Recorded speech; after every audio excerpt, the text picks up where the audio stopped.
Dahil sa overloaded na bangka, 4 ang nasawi, kabilang na ang ilang menor de edad matapos hampasin ng malalakas na alon ng kanilang sinasakyan sa Zamboanga del Sur.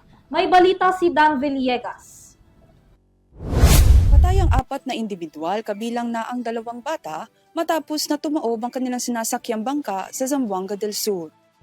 Base sa investigasyon ng kapulisan, overloaded ang sinasakyang bangka ng mga biktima kung saan hinampas ito ng malalakas na alon sa karagatan na nagsanhi ng pagtaob nito.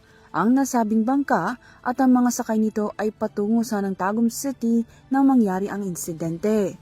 Naabutan pa umano ng mga responders ang tumaob na bangka kung saan natagpuan ng 2 individual na wala ng buhay. Kalaunan naman ay natagpuan rin ng wala ng buhay na katawan ng mga batang nasa edad 9 na taong gulang at 3 taong gulang. Labis na pighati at lungkot ang nararamdaman ng padre de pamilya ng 3 sa mga biktima, kabilang ang anak nito na 2 bata dahil sa sinapit ng kanyang pamilya. Sa kabila niyan, nasagip naman sa trahedya ang 8 pang mga individual na agad namang naidala sa ospital. Para sa Your TV News, Dan Villegas sumasaludo sa bawat Pilipino.